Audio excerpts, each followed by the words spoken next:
Welcome everybody.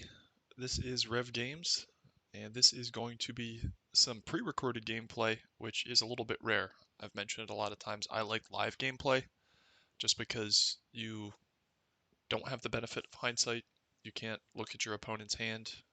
You have to make live calls and be judged by the information that you have at the time, whether or not the outcome is right or wrong. But I'm making an exception this time for a game I played a little bit earlier today, and it is against the number one ranked GOAT format, at least dueling book ladder duelist. And I just wanted to, at this point, really make a wall of shame. You know, I've mentioned before, I don't think we should be tolerating toxicity in this format. It's a legacy format. We have to cultivate community and embrace everyone that comes in. And I have a wall of shame in my profile. In fact, before we get to the deck, I'll show you that. Boom. Wall of shame. You have to be seriously toxic to get here. So these are the players I've played over the years that have just been total assholes. I haven't added anyone to this in a long time, but here is our newest entrant, number one ranked in GOAT format too. So let's I'll show you what I'm playing. This isn't a deck profile, it's gonna be the gameplay. And how homeboy, DANtopdeckteam, had to eat a heaping helping of humble pie. And as well as endure some public shaming here. So this is the deck list. This is more or less a net deck, pardon me, sans one or two cards of some of the decks that topped in the Milan tournament. I can't remember what the title might have been, Goat Grand Prix or something. I'm really not sure, but there were a handful of players that played Earth Aggro, and they were subbing out the Sakus for dust shoots. And I mentioned this in, I guess, a pending upload video that and I'm probably going to upload this like a week and a half later just because I have some other stuff I want to get out here. And this is kind of just like a one off thing. But I am going to be doing a wall of shame. Like, if somebody's a stinky turd, like, you better be prepared to have your temper tantrum put on YouTube. So, but basically, what they're doing is subbing out the trap dust shoots or subbing in the trap dust shoots because the objective of a deck like this is to win as quickly as possible. Saku's a defensive card. I mean, you know, you can protect stuff like Goblin Attack Force, but then you have to wait another turn and then switch to attack and then attack. So it's like if you're attacking with Goblin Attack Force, you should really only be doing that if you're very comfortable with it being run over by something stupid like a Serpent, or like even like just a normal summon like Deco or something like just kind of meaningless that gets this off the field. So this helps win you the game in the fashion that you're trying to win the game. This helps you not lose the game in a fashion or a game state that you are probably going to lose anyway. So, you know, this helps for stuff like Warrior, but if you're being attacked, then and you have to block it, you're probably not in a great spot anyway. Like, just because we have floaters, this removes, this is basically going to sit with its legs wide open for 2 turns anyway. This, if it gets attacked, has anti-synergy with Saku, so I really like this so far, especially just because there are so many KS Turbo tryhards out there, and this is the best card against them, or one of the best cards. Other notable inclusions are, well, none of this is notable. I mean, this might have to get bumped up. This I've experimented with, and it so far has been pretty good. And the game theory behind this is that if you're not being attacked, and you can attack and just build kind of insurmountable boards, this more or less is draw 3.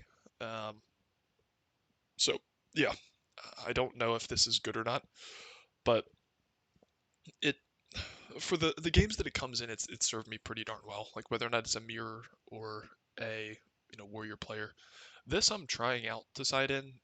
This was in the main, and that, quite frankly, was pretty stupid. This, I think, comes in versus players that you suspect are going to be siding in Sakuretsu's, which is probably anyone with a half decent side deck. Um, a lot of people are side decking like certain very important removal cards, which are all obviously going to come in against you, so this can be better. in games 2 and 3, as well as kind of getting a read on whether or not, if you're playing a turbo player, if they're on Regeki breaks or Phoenix Wing Wind.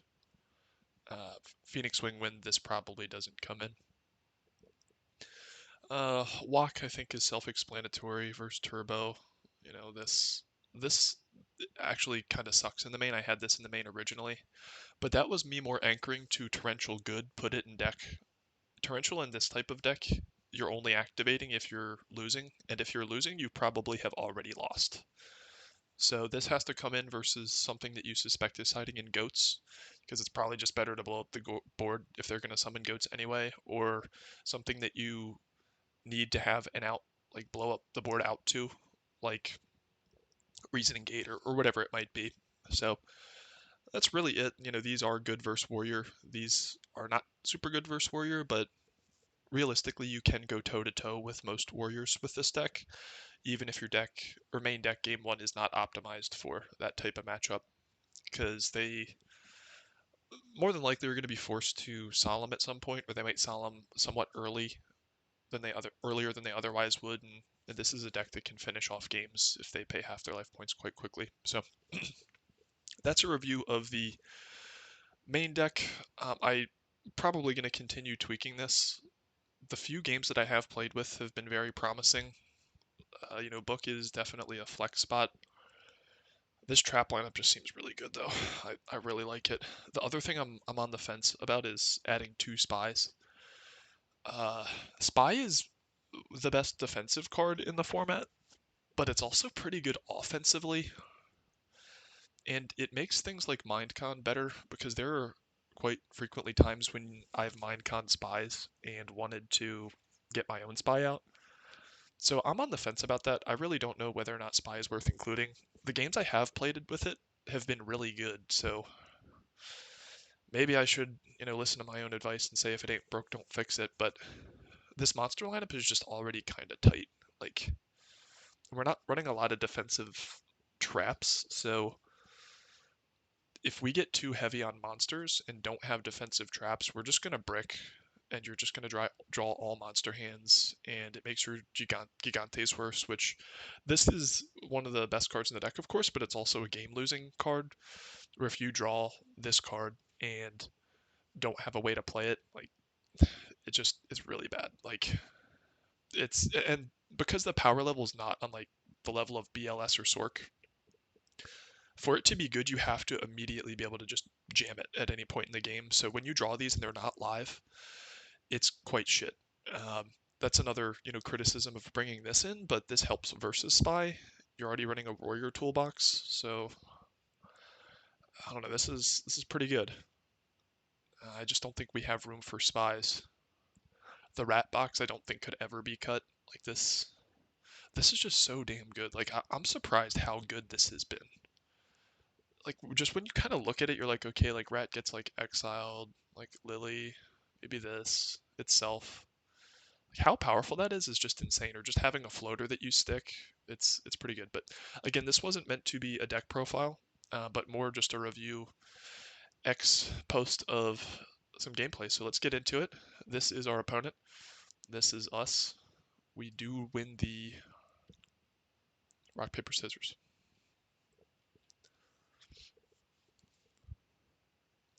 So we draw pretty well. It's a good opening hand. Um,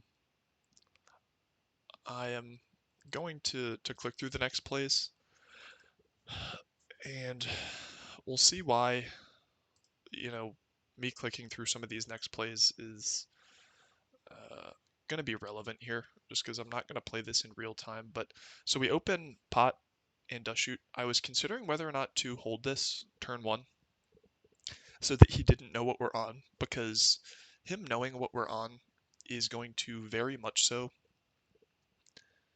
determine his turn one play and his back row. Uh, this I'm not sure if it's a misplay or not, because this is an aggro deck. You want to use every single one of your normal summons, and this obviously ain't it on a turn like this. And this is very difficult to -1 on, but it does give your opponent a lot of information on how to structure their turn one, and that's very important. So, if there is a more experienced Earth aggro player out there, let me know if it's idiotic to not play this turn one, or if this is just like a misplay, as well as, don't just say it, like provide some logic behind it. All right, so, uh, well, I guess we can show his hand. I've been getting in the habit of writing down trap dust shoots. It helps me a lot more with tracking the hand, as well as, I mean, any good player is going to have this written down, but it's kind of a mini bluff that maybe my opponent doesn't think I'm writing it down and doesn't take into consideration that I'm playing around their cards. So I was writing these down. So let me check my notes. So he had Magician of Faith, Breaker, Nobleman, Premature, and Reinforcements of the Army, I believe. Are these the right notes? No, they're not. So, give me a sec. We're going to show the hand. I don't like showing hands, but we just played Dust Shoot, so. Okay, so, oh yeah, this is. Yeah, okay, so here's where it starts. So it was Pot. I found my place in my notes. Pot, Graceful, BLS, Breaker, Nobleman, Book of Moon. This is a very scary hand to go up against because, well, we sent Breaker back for obvious reasons. Like, we do not want. We opened double Dust Shoot, but we do not want him to Breaker any of our back row, like especially the Dust Tornado. But what really sucks is that he has Pot Charity here, so he can get this live quite quickly. And I only activated one and I didn't chain the other for obvious reasons. Like, we just wanted to see if there was cycle in his hand, which ends up happening. So what is difficult about Pot and Charity is they can basically get an entirely new hand, and the Dust Shoot that you played becomes like basically useless. Like, you just sent a card back and you have no hand information, and like this card's a 1-for-1, but the big plus of it, which is an intangible plus, is that you get hand knowledge, which is just super, super valuable. Especially with an aggro deck, that maybe might be another synergy to mention. Like, knowing what traps to play around and like the low impact of just booking something or forcing a book in certain situations is very, very important. So we'll we'll leave the hands revealed. I am going to hide them just because, again, I don't like the hindsight bias of, like, if I play around cards, like, and I just wait for him to activate Charity, which, that's questionable. Like, usually you want to wait for, like, a Serpent or a Knight Assailant play or a Thunder Dragon, but his hand is, he knows he's playing Earth Aggro, and his hand is Chaos, so he probably wants to pitch two things to get these live. He has Jar, but I don't know if he can wait another turn to get this going. Um, so here, uh, he definitely, this is another thing, like, he knows this is Earth Aggro, so he pitches these cards. This is too slow, this is bad versus us, so we did get punished for this play. I don't know if it was wrong or not, because you only have hindsight to determine that. He does jam the heavy, which, we're going to see kind of what went wrong here with this dude. And he was just playing like turbo.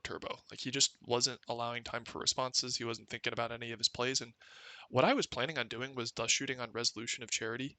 He just jams Heavy Storm, which effectively allows me to chain this and allows him to burn a Heavy Storm. I mean, he might have activated on this anyway, but like, I probably he would have been able to keep Heavy Storm in this scenario, and like, that's important versus this hand. So he's playing too quickly. We send back Knight Assailant, just because, like, at this point in the game, we need to know, um, we need to end it quickly. Like, he's got a BLS, he's gonna be drawing stuff. I know he has Trap Dust Shoot, so here's where things go awry. It's end phase, and I'm thinking, okay, we do not want to get Dust Shooted. We have nothing in our graveyard to get Premature Burial started. Book of Moon versus his hand probably isn't going to do a lot. We could use it to dodge his traps, but we already know what his traps are. So in the end phase, I'm thinking, like, I don't want to get Dust Shooted. I want to turn this into a dead card. This is important. It makes this even more relevant, and this isn't relevant. So I'm thinking in the end phase, I'm like, Uh, do I want to turn player priority book this and just go neg 1 to avoid the dust shoot and him not be able to see my hand and pick my next draw, which I'm nearly certain is the correct play. And he goes, dude, gotta speed it up. And this is, I was only thinking for like 20 seconds here. Like 20 seconds in end phase, like that's a reasonable amount of time to think. I was like, okay, I'm not gonna like worry about it. And thank goodness we did. So we book. Now he can't meet the activation requirement for dust shoot. I'll try to speed this up, but again, we got a big think here. Um, these are all very good cards, but these are not live yet, so we have to consider at what point we are in the game. Um, this, might have been a series of questionable plays. Um, in fact, I think it was, but we flip this and we banish, which I think I was letting him get to me a little bit. I mean, these are going to find their way into the grave anyway, but I think we should at least get like premature going, if you know what I mean, so that we have a live call. Like these two can survive on board by themselves for a while, and I don't think it's worth bringing Gigantes out. Um, but I was thinking, maybe he'll find removal for this at some point, but he doesn't have a way to remove this at this point. So I really do think this was a misplay. I think we just go aggro, premature, bring this back, swing, hit for 4K. He'll probably find a way to remove Goblin Attack Force. We would have set Call of the Haunted, and that means we have a way to bring that back or summon Gigantes. So we messed up our graveyard a little bit here. Um,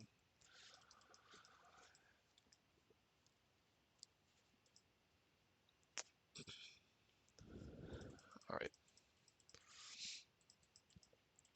We set this, which I don't think there's any merit not to set this.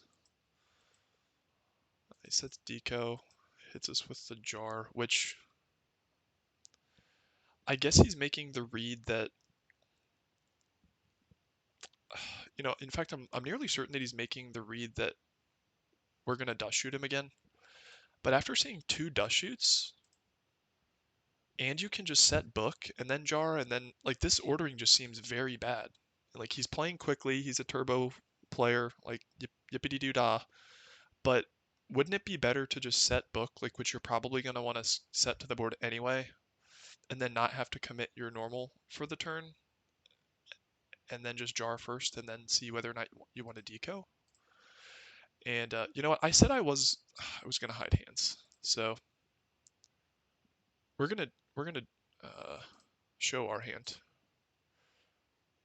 I forgot that. So I mean, we already caught a few of his misplays there. I suspect there were a lot more, and you'll know the reasoning for that in a while. But like there had to have been a lot more misplays, like based on what transpired here. So at this point, we say, we can Call of the Haunted. We know what the back row are, so we just go in and we attack. Worried about it being a spy, so we're obviously not going to attack with this first. And if it is something else, like this gets over anything that's not a spy, so this goes first, this for extra damage. If it's not a spy, and this, of course, if it is a spy. So he draws. Cool. So far, it's been a Trinity heavy game. We got Graceful, we got Pot. He got Graceful, he got Pot. And he knew that was, or we know that was duo in his hand in hindsight. He books here, which I don't know. Like, I guess you're probably going to need to play the book at some point anyway, but I don't know. I don't know if that's right. So at this point, again, we're aware of BLS. He's not live. He's one Thunder Dragon away from being live, though, so that's always scary. He Noblemans, which, again, he didn't have this in hand, so like preemptively booking and then just hoping you top deck a Nobleman, like, is that what the correct play is? Um, Here, you're going to see that he does duo us. and he just happens to top deck Spy, which is very good, despite us having Sasuke. He just sends it to the grave. I was contemplating here, and here's where he starts doing stuff like you'll see that he does this a lot. Like I attack and then go to main phase, and I was about to do the minus 300, but I didn't attack with this yet. So like I was kind of caught off guard that he just sent this to the grave because like properly you should not be making plays for your opponent. Like an opponent might make some sort of determination that they don't want to attack with Sasuke. Like I don't see how that's ever correct, but he just assumed that I was going to attack it. So he's telling me that that's the right play.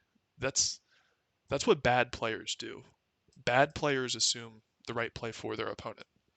It's like when you activate a scapegoat when your opponent attacks, you summon all 4 scapegoats and then let them attack. Because if they have 2 monsters on board and you summon 2, you're telling your opponent that that's the correct play to make. Like, so do not do that. They might attack with 1 and turn 1 to defense. They might hedge their bets. They might play around mirrored. Like, this is what bad players do. And like the fact that this guy's number 1 is just like, wow. So he does that, and then I subtract the minus 300. I elect not to smash here, just because I figure, we do have an answer. We have a way to bring it back. In hindsight, like, I knew what both of his back row were. Like, he could,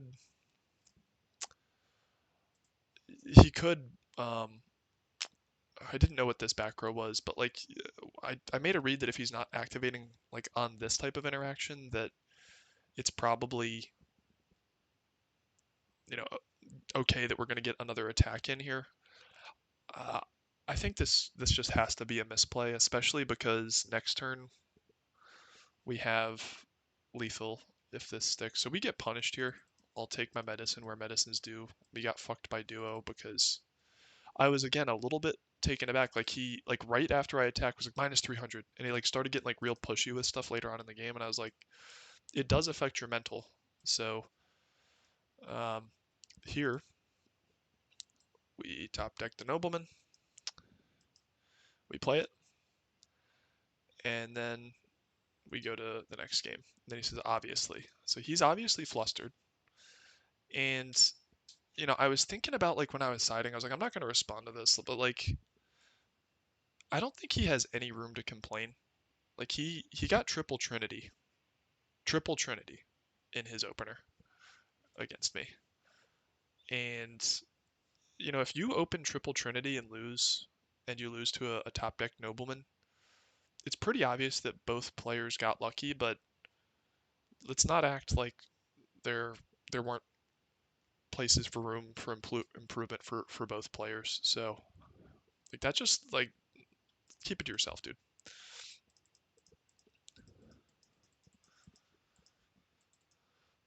All right. So again, open pot. That's always good to see. He opens duo. So it's our only monster. It's very difficult. Here we sent space um, because he's probably bringing in stuff like uh, Sakus and stuff, but we don't have any monsters to attack with at this point. And another read I was making at this point is we are probably going to have to face down a series of set monsters and bluffs over the next 2 turns. Because what I figured he's going to do is he opened Trinity. The chance that he has Magician of Faith is game losing. And this is the best opener versus our deck, by the way, because we're always down cards. So we have to have 2 outs to set cards. We just have to. He opens Thunder Dragon, which is wonderful. And here we're like, all right, we just have to make a read on what this is. We draw the second nobleman, hit him with the pot.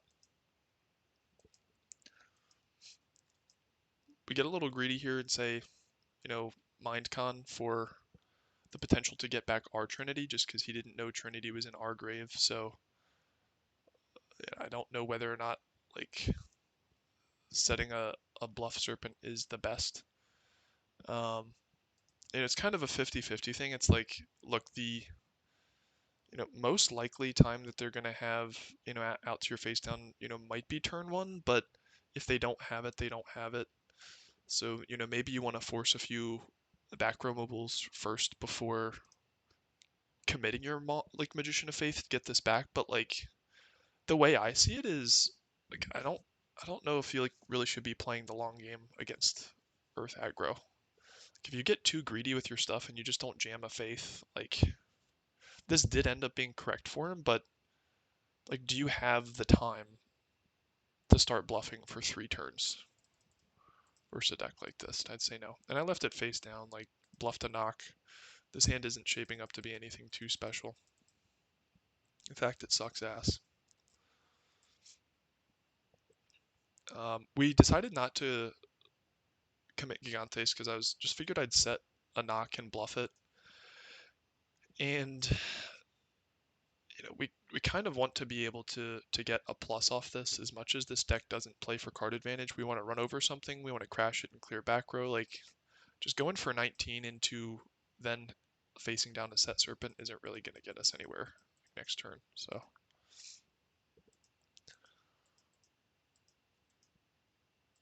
summon the rat.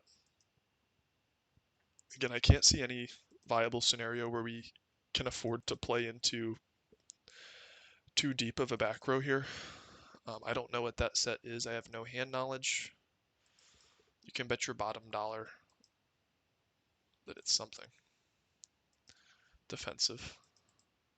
So he books it. It's not the end of the world. In hindsight, would have been better to summon 2 things, but I think at this point in the game you kind of have to play around things like Mirror Force.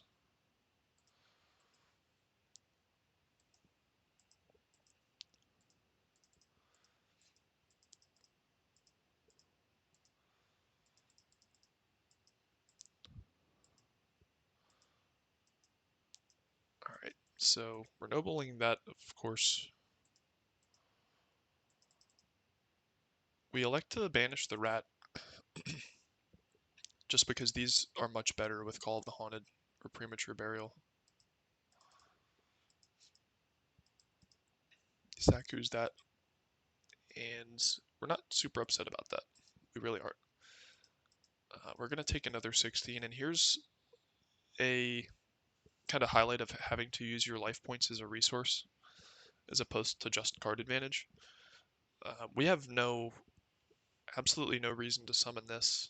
We have absolutely no reason to summon this because he could just out remove it and like, okay, we take 27 here, but now we have knowledge of Tsukiyomi and we're going to have to get aggressive with this. Like just walling him with this, I don't think really is going to win us the game. Like we're just preventing 16 or now at this point 27 damage, which doesn't do anything. If we lose by 8,000 or 1,000, this is an aggro deck. So we get another nice draw here. We get Charity.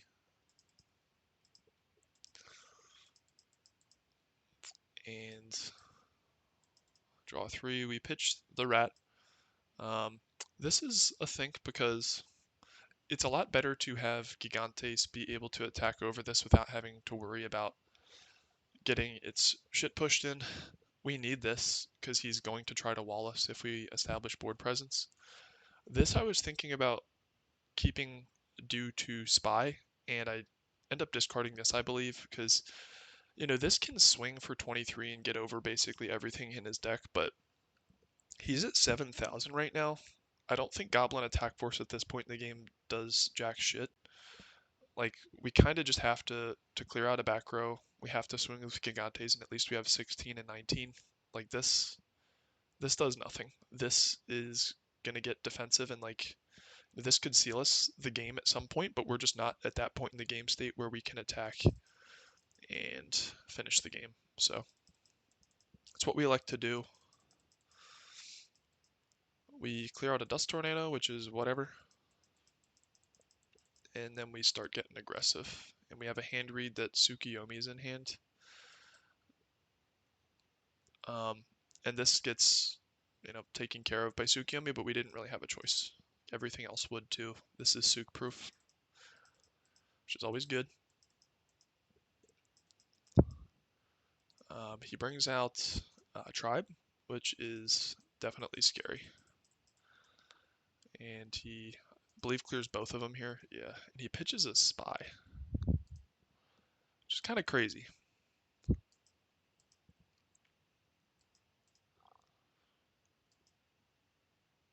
And I think this, like, I don't know about that. I really don't know about that. Like, if keeping a Tsukiyomi versus an aggro deck is better than keeping a Spy versus an aggro deck, because Tsukiyomi you have to commit your normal summon to, and then it returns to your hand, so it leaves you wide open. It has no synergy with this. I mean, most of the things it does get over, but like, Spy is just better. Like, I don't know, Spy is just better. And here I'm thinking for a little bit, I'm trying to see if there are any like decent plays to make. He solemns this. I was gonna just kind of start poking with like both of these guys and seeing where the game took us. I'm forced to at this point in this life total to just trade. So I know it's Nobleman versus Tsukiyomi right now.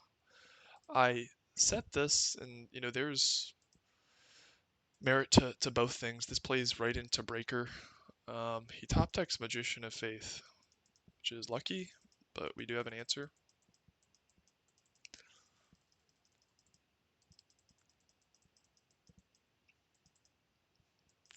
We know that's a Tsukiyomi. And let me check the graveyard. We don't really have anything that's good, like versus that. I mean, I can't remember if I used this in this instance, but what we could do is premature Goblin Attack Force, and then it sets this, and then we can flip summon it again, which I think is the correct play. I don't think we do that. I think we actually waited. And I was thinking about like what to do here. And then he like starts like spamming me because I was looking at my graveyard and thinking. And it's obvious if I activate premature that I'm going to pay. It's obviously that I'm going to have a target, but I was just thinking, and he just starts raging, which is really annoying. So I do make the correct play. I think it gets Dust Tornadoes or something, and I think we should have attacked here.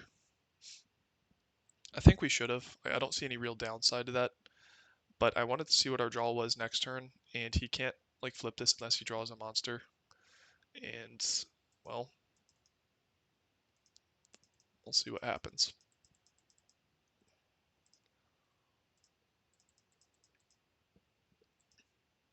So he targets this, and we obviously can't activate it. I don't know if that's correct. I can't remember what he had in hand.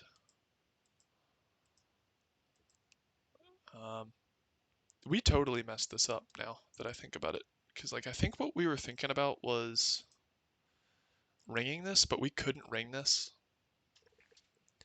and this is just a straight up answer to this. So like in hindsight, like this kind of shit does work. Like I think I got a little flustered on whether or not to attack or not, because like by the time I brought this out, I was kind of pissed that he was rushing me. And I don't think there's ever a reason not to attack there. Like I can't think of actually one justification, because we knew it was Sook. So we messed up. Um, that goes to show that keeping a good mental state is very important. That is an error on our end. This guy I think was probably misplaying a lot too, because he's raging, and raging is just never a recipe for success. So here we are forced to torrential. We get the Rhoda, and we want a target that is Sook proof, and we want to try to end the game, which doesn't happen. So there's no real other play than just to try this.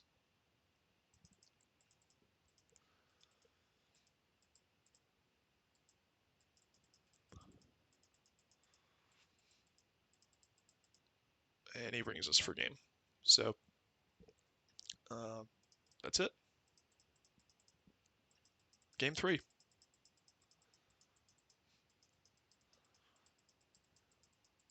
Open pot again. Real nice. Here we set this. None of this stuff I don't think you want to present on turn 1. I mean, in hindsight, like, showing this is going to dictate what he sets. Because, I mean, he's turbo. He's going to set a monster turn 1 almost definitely. The issue is that it slows us down because we want this to be live and we want this to be live, so we just have to start feeding our grave. I think there's merit to both sides of this. So he Thunder Dragons into Graceful, so I wouldn't say anyone so far has been luckier than the other. And we had no dust shoots, so here, I want to pause and go through kind of what I was thinking here.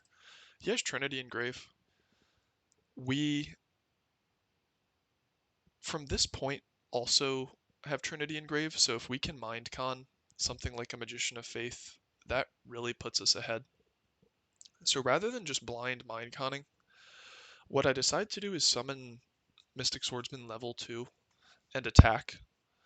And I figured if he blocks it, he must be very, very intent on keeping that monster's effect live. So I was thinking it's probably like, because we're really what we're checking for here is like Sangan or Sinister Serpent. Like this is probably the best answer to those, but he's not going to use removal on this. So as opposed to just like Mind Conning or Nobleman-ing, this is the correct play to just Mystic Swordsman and test. And then if he stops it, we have the follow-up in main phase 2, which is what we do. He stops it. It probably is right to stop this because Spy does Wallace very hard, but it's a book, so that's not that great. And it happens to be Spy, so well, it kind of stinks. He has an answer to this. We don't have a way to stop the Spy from attacking. I yeah, I think you attack here every time. Like I don't think he ever plays like around any removal on our end, but it does allow us to just swing over this, which like I don't know, like just putting this in defense. Like he doesn't know we have Goblin attack force, but putting this in defense seems pretty good. And here, again with Trinity and Grave, we draw another Trinity. We have to Nobleman this. We're gonna duo first though.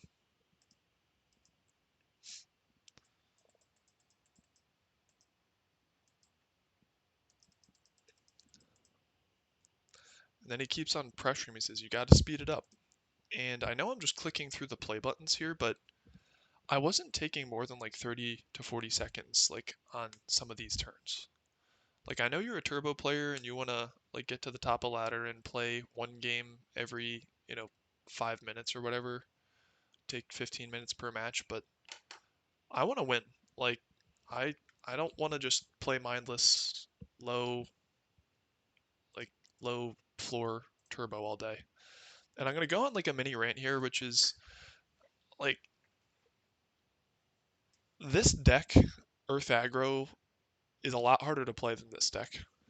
And a lot of people are probably going to take umbrage with that, but you can make so many mistakes with Chaos Turbo, and you're still going to get so many free pluses. And the deck is so forgiving just because the power level is so much higher of the average card and the average combination of card and the average synergy that you have in your deck that when you compare it to a deck like this, where your whole game plan is to end the game in it's probably sub 5 turns to sub 6 turns. If you make one misplay, your chances of losing go down by a lot more than a deck like this, which is trying to win over a longer period of time. As well as just, the nature of the cards you play in a Chaos Turbo list. And this is an argument I heard like originally playing Hearthstone, which is that aggro decks, despite them getting a really bad rap, the cost of making a misplay is far higher than your average control deck. So, if you're playing 5 turns and you make one misplay, the relative weight of that turn and that misplay in the overall game is much higher than a low skill ceiling deck like Chaos Turbo. And it's kind of another thing, which is that, I play Chaos Turbo occasionally. I played it when I won the most recent box tournament at locals. Like, this deck takes skill, but the most toxic players just happen to play this deck, and it's kind of getting annoying. Um, and I don't think the best players are always just on this deck, because to get good at any format, you have to understand your opponent's deck just as well as your deck. And if you're just playing one deck and tryharding it, and you're never trying to compete against other good players with other off meta or tier 1 to tier 2 decks, then your knowledge level of those decks and how they play and where their pain points are is so much lower than somebody that is a little bit more promiscuous with what they play that, I just don't like the mentality that turbo players think they're hot shit, because after watching, gameplay of a lot of them, they're really not that good. And you might be saying, hey, you just misplayed like 5 times this game. And yeah, that's because I'm trying to get better. Turbo players don't seem to be. They're trying to win. And I think there's a real difference in mindset on going into ladder and trying to get a better understanding of the game and rulings, and not necessarily always playing to win. Like, if you're on ladder, it's not like there's any money on the line. In my opinion, you should be making plays that are a little bit more experimental. I mean, still you want to win, but you should be making plays and seeing how things pan out, seeing how opponents respond, teching in cards that your opponent might not be expecting and seeing how things pan out. And I think that's how good players think. And a lot of somewhat mediocre players that maybe win a lot with Chaos Turbo don't think that way, because they're very linear. They're playing a low skill ceiling deck, and they just want to play in a fashion that doesn't allow them to improve as a player. I would bet a player that has better deck building skill, better knowledge of the meta, better knowledge of side decking in 5 to 10 cards as a player is far better than your average Chaos Turbo player that might have a higher win rate. And I'll stick to my guns on that one. The person that comes to mind for me is a player like Alethea, which is just, in my opinion, one of the best players in GOAT format. He has innovated more decks and topped more tournaments with off meta stuff than anyone. And the amount of game knowledge that it takes to deck build something like that is very, very high. And I would say he's a much, much better player than somebody that just tops with turbo every other week. Like, it just takes so much higher of a knowledge base to do that. And my background is more in Hearthstone, but there were plenty of seasons where I had something completely homebrewed and off meta that was able to get legend every month in and out versus players that are playing net decked shit. And Hearthstone is a far, far more solved metagame than this, because in Hearthstone it's a digital game, so there are aggregation sites that literally will screen thousands of games, and you'll have hundreds and hundreds of thousands of hands that will tell you to the fifth decimal place what the win rate card is, or what the drawn win rate of certain cards is, and what certain decks have, different matchup rubrics. And it just becomes extremely solved because there's just so much more compute power and statistics that go into deck building and matchups and what optimized builds are in that type of game. And I think it takes a lot more skill to build something off meta and just crack skulls open, in a than it is to just, data mine and play something that's brainless and low skill ceiling. So, that's my rant. And, I don't hate Chaos Turbo. It's probably the deck I've played the most, but I just don't like the attitude. Like, this guy gets even more insulting and annoying. And, if you have better things to do, there's a quit button, buddy. There's a quit button. So, if you got better things to do, or you got to go to work, or you have a family to tend to, you probably shouldn't be on Dueling Book anyway. And it's not like I was taking 5 minutes for this turn. I was thinking about for maybe 30 to 40 seconds what I wanted to do. And turbo players, if you don't like that, go get a different hobby. Play speed chess. Play a game with a time limit. So there you go. Knock it like it's hot.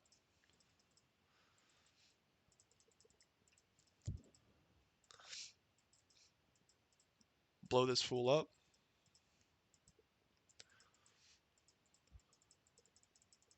All right, so we're just going in. This is the kind of game state where you just cracking skulls and trying to end the game as quickly as possible. Because even if he swings into something, we can just swing over it with Gigantes, depending on what he has. But he has that, which is terrifying.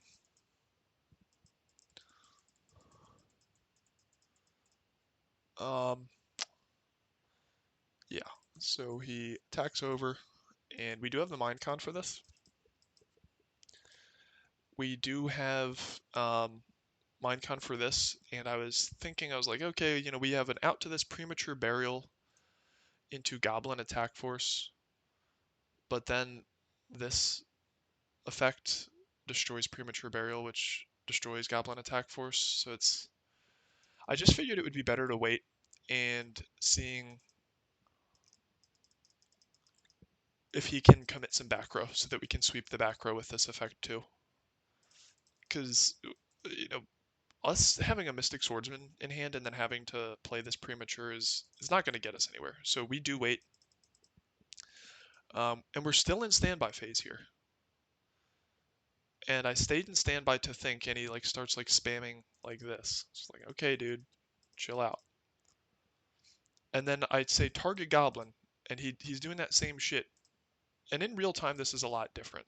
Right when you activate something, I know it's a cost, you have to technically pay the cost first.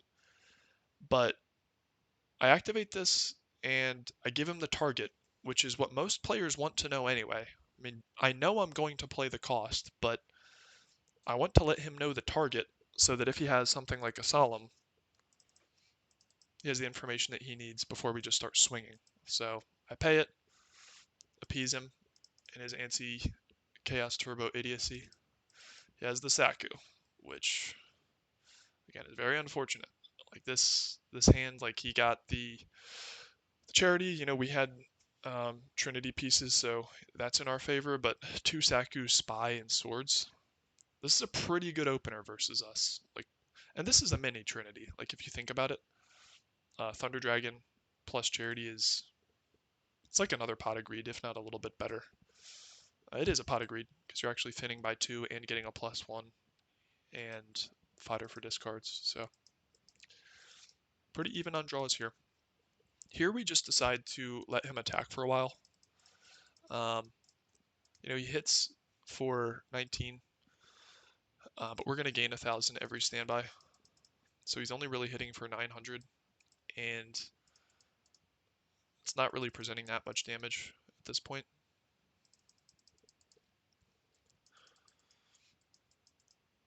We really want to bait some back row and have him be forced to set something. He doesn't. He keeps on setting monsters, which is really good for him. He has the Serpent. I can't remember. Did we see that? We didn't see that earlier in the game, did we? Yeah, we did not. So we did not know this was Serpent. Here we do make a play to set this. I figured this was probably going to be dead for the rest of the game, but in hindsight, I don't know if it was worth playing that while this is on board. What I was thinking, I believe, is that we're going to summon DD Assailant and attack into this and banish it. But I wanted to either bait out back row removal or something, but there's definitely room for interpretation on that play and whether or not that was good or not.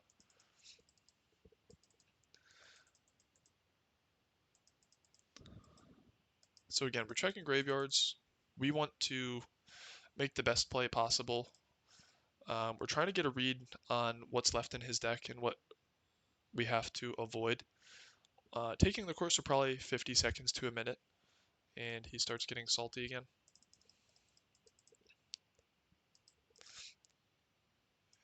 dude, this is slow play. And there were several times when he was taking a long time and I said nothing. I think it was this turn where he took like a full minute on a turn, and then right when I got to thinking in my main phase, he started hitting me with that, which is really obnoxious. So here, um, we bring out the rat. We're deciding we're going to remove this, take the 200 and banish. And then main phase 2, we have to do this. Like, we just have, it just happens to be a serpent. But I don't think we have any other choice. Like, what's our other choice? This allows us to clear the board. We have a Rhoda next turn to start swinging. And we have to play around him getting another Trinity piece, or even getting back something like this. Or he could get back anything here. So, we do have to, well, I guess he didn't have Magician of Faith, who's out of the deck. So, we have to play at least around Spy. So I don't really think there's any reason not to exile here. Like, it was a freshly topped deck Serpent, and any of his face downs prevent a much higher threat than what made on offer. And he says, oh, pro player, like, oh yeah, I exiled the Serpent. Like, you have to make reads, and bad players like this guy will take what's called, it's called technically resulting, which is that not considering the game state you're in. This applies to a lot of things in life, but not taking the game state and the probabilities you have to take on making a certain play, and only focusing on what the outcome of that play or action in your life is. Um, that's how stupid people think.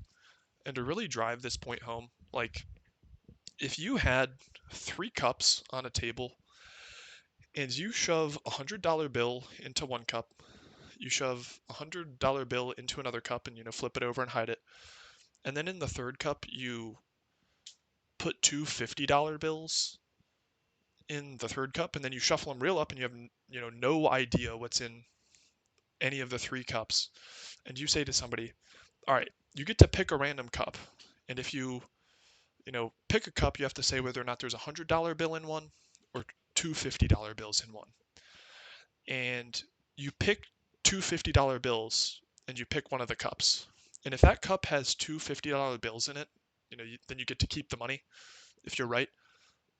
You actually, getting the two $50 bills does not make you smart. It makes you a fucking idiot. So, like, I'm kind of just tired, especially with players and YouTubers that like watch pre-recorded gameplay, like resulting all over the place. Like, you have to judge decisions as they're made, which is why I really hate replays. They don't give you any genuine understanding of how the game actually transpired or what your mindset was when you were making those choices. Live gameplay is the only way to do that, because you're held accountable to what actually transpired in the game. You can't self-select. You can't play 25 games and then pick the very best one and then upload it and then comment it over YouTube. It's just like a really, in my opinion, immature thing that a lot of Yugi tubers do. Like, no one's really getting that much better. Like, there's definitely stuff to learn in hindsight when you watch your own replays, but like, just cherry picked gameplay and knowing exactly like what transpires and what your opponent bluffed, like, that doesn't really do anyone good, because you're not going to play and replay and comment over the games that you got your shit pushed in when you make a bunch of incorrect calls. So that's another kind of you know pedestal I'm standing up on and preaching to you guys about, but like, there are just too many players that aren't good at this game that just act like they are. And I'm not saying that I'm good. I'm really not. I'm just trying to get better. And I think that's the difference between, what I see transpire a lot with commentaries and players like this that shit talk, mid game. And I haven't said anything to this guy. I've given him every thumbs up when he plays something. I've, let him know that I want to use turn player priority, and he's just baby raging the whole time. So we know there's a serpent. This becomes live. And again, here's what he does. I'll show his hand just because we did trap dust shoot. But he self-selects the tribe. I did not select that. He says, you're going to send back tribe. I say, no, I think I want to send back serpent here. Because why would I send back tribe? Why? Maybe he's playing mind games with this, but serpent is going to wall me every turn. He can set that every turn. Tribe, I can run over with basically everything in my deck. Um, so, again, it's like small stuff like that. Just show your hand. You don't need to summon something to your spell and trap zone. It's just really obnoxious, this type of player. Up fart, and then he sets. I, uh, happen to see that he gets this, which is quite lucky. I mean, this is, pretty lucky draw. Sangan, a floater that, can get him something that's going to wall us every turn. That sucks. Have to attack into it, though.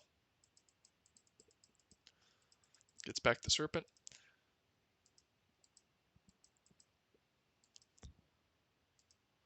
Very unfortunate. This game's looking lost at this point.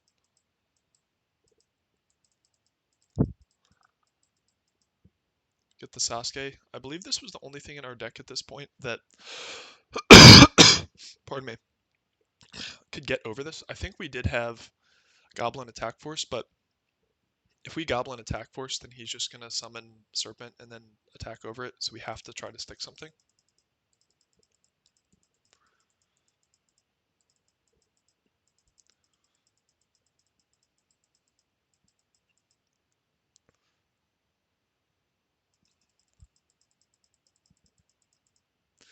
We knew he had heavy, but we saw that he had some other back row, so I mean, we did get baited there.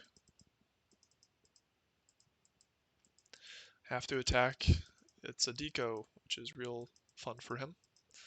And here he gets card destruction, which is his extra Trinity piece. And another thing I'll say is that, when players activate card destruction, they say it's a -1.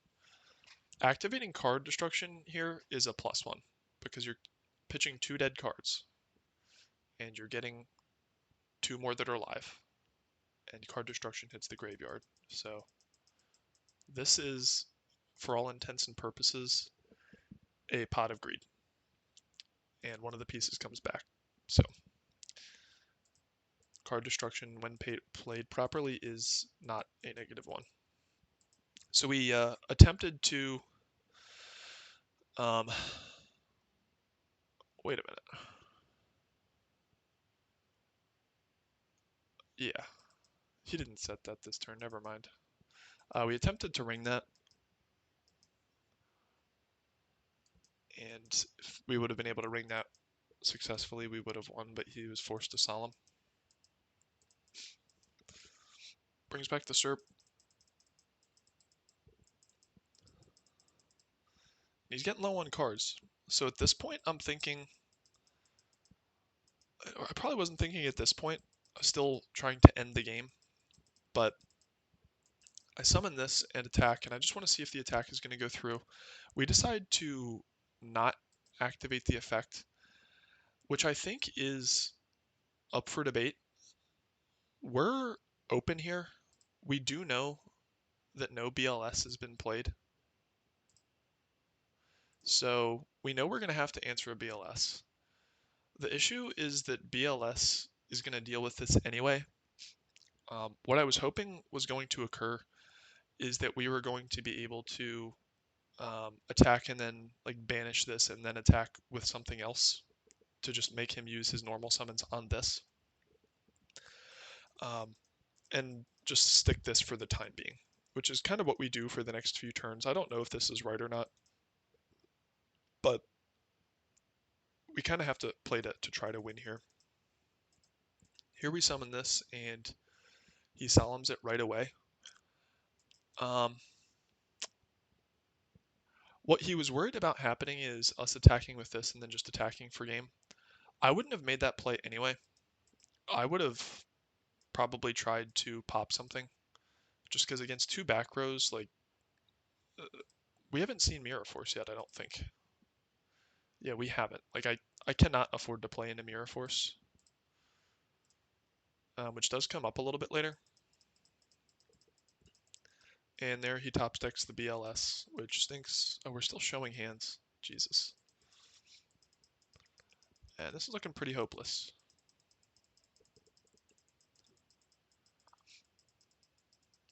And to the rescue, what happens? Knock it like it's hot. Not saying we didn't get lucky this game, but this was one of the most frustrating games playing with this guy, so we deserved it. Oh, and he accidentally shuffles and he says misclick, which is fine. I don't get on his ass about it. So we attack here. I want to actually see if he cheats me here. I want to see, because he says there's no target.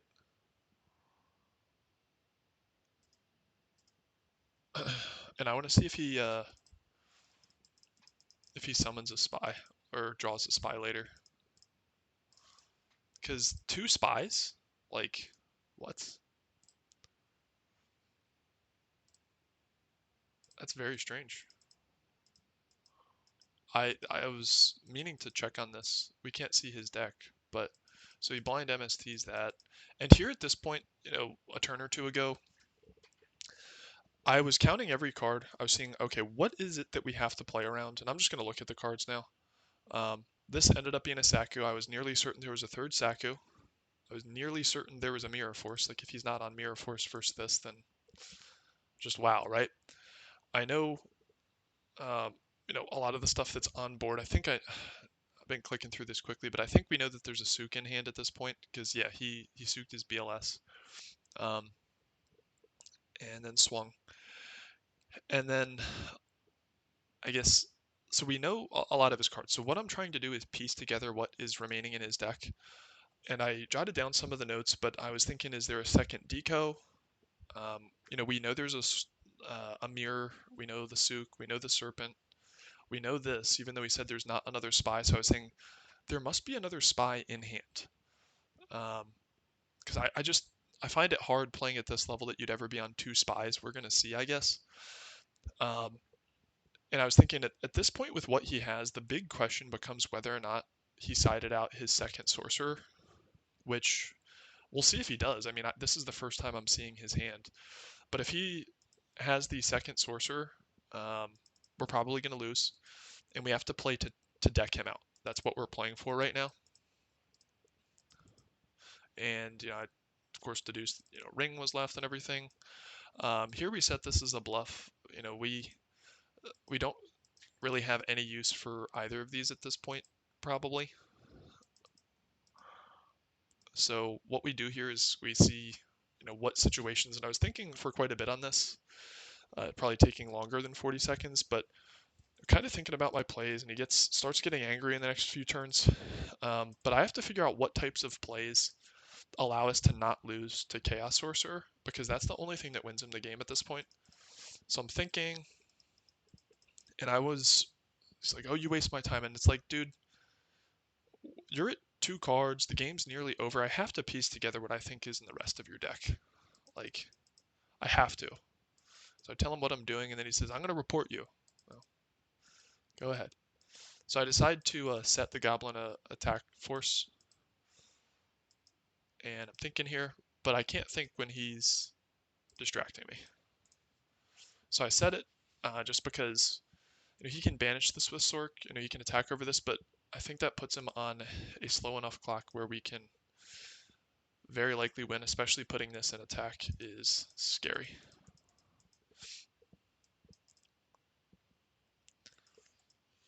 He has to win basically next turn. So he sets this. He has no way to attack over it at this point.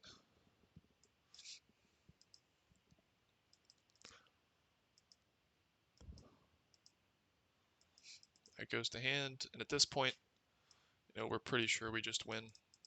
I want to see what his last card was. It's a Pot of Greed. So he either sided out or isn't running 3 spies. So I guess that tells you a little bit about this guy. Like, what? You're not running 3 spies. And he had to check his deck for it. It's like, come on, dude. Come on. All right, so that's basically it. Slow play for 40 minutes. Like, well, guess what? Most games and matches last 40 minutes. It's embarrassing. I hit him with a GG. Like, I'm not here to pick fights. You are gonna get publicly shamed for being a dickhead, though, and I think that's warranted. I'm not gonna turn the other cheek if you're being a douchebag for 40 minutes. Um, in my opinion, if someone from Dueling Book did watch this game, I think this deserves at least a suspension.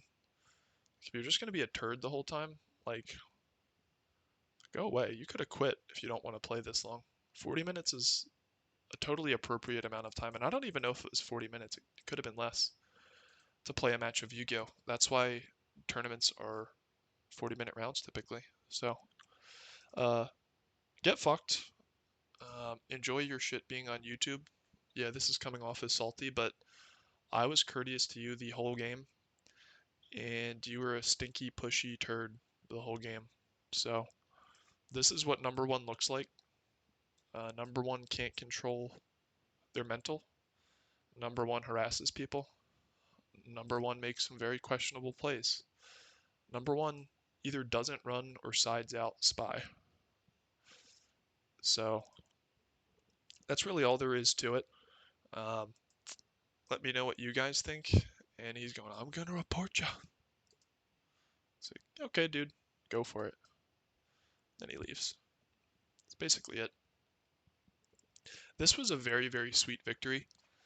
If you're playing Turbo and you get decked out by Earth Aggro, I don't think there's any other way to say it than you can shove it. You got decked out by Earth Aggro when you're number one and you're playing Turbo. So I felt really, really good about this win. It made my morning. Beating toxic players feels really good. I'm not going to say that I played perfectly. I didn't. This is probably less than like 20 games I've played with this deck. He's probably been playing this deck, tryharding and sweating for years. He probably plays a dozen games a day with Turbo, so it felt just so good to win this. I really hate toxicity. If you really want to be toxic, go play like CS:GO or go play a game with a really big player base that you can afford to be nasty to people and that's not going to ruin it for everyone else that's trying to have fun and get better with a legacy format and understand themselves and the game a little bit better. Uh, I think again, if somebody from Dueling Book were watching this, uh, this dude deserves a suspension. Like and I'm not going to report this guy. This guy, I mean, if he reports me, I think the more likely outcome is that he gets some sort of suspension, um, like for harassment. It's just like I'm not going to block him either. I'd be happy to play him again and take my time thinking about my turns and hopefully beat his ass. Um, and yeah, that's really all there is to it. As you can tell, I'm a little bit worked up. Uh, it was pissing me off, but there were a few times during this game, and I think this is maybe another lesson in the takeaway, which is I would, just stop and I would like look away from the computer screen and just take a deep breath or two, and then just get right back into the game and assess where my best opportunity to win was. And I think I did allow him to get in my head a little bit and rush me and miss an attack or two here or there, which is if that's the way you're gonna win, like wow. Um, but the lesson is keeping your mental state as untilted as possible. I think I could have done a little bit better of a job of doing that, but I think this like game three, a lot of the plays illustrated that I did a pretty good job of keeping my head straight as much as possible versus somebody that's being pushy and not allowing me to enter life points. Or there was another guy the other day that would like target my stuff multiple times. Like he'd nobleman and I'd be about to send it and he'd target it like 4 times. Like calm down, dude. So that's really all I'm going to say about this. I hope you do see it, and I hope you reflect on this game. And if this game's really that important to you, maybe just reassessing kind of what's going on with your personal situation, Dan Top Deck Team.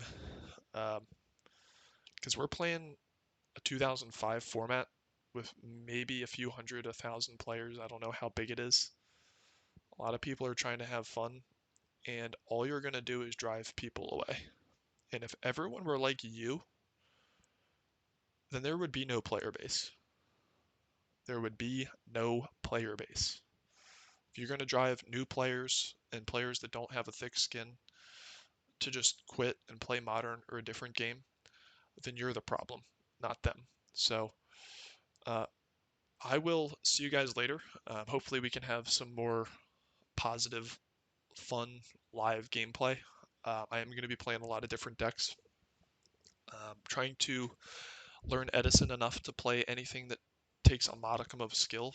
Like I've been just playing kind of the Machina and Blackwing stuff, which is kind of like Turbo. Like that stuff has a somewhat low skill ceiling.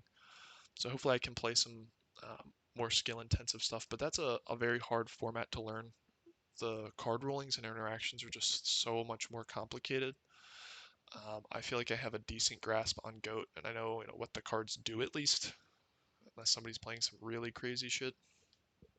But let me know what your take is on toxicity in this game and how we can combat that, or if there were some way to have a centralized authority to just um, what's the opposite of condone?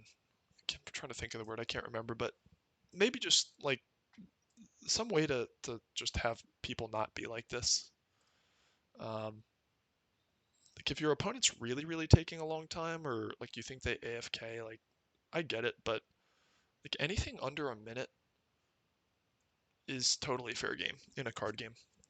Sorry, I'm playing something that actually has consequences if I make a misplay. Like, sorry about that, dude. I guess you wouldn't know anything about that because when you misplay, you just get bailed out. You get bailed out by free plus ones, like that guy, like that guy, like that guy, like that guy, like that guy, like that guy, like that guy, like that guy, like that guy. Like your whole deck is just free plus ones. So um, that is it. If you like the content, definitely leave a comment. If you hate the content, leave a comment. If you think I'm the asshole for uploading this, let your voice be heard. Don't be a pussy. Leave the comment.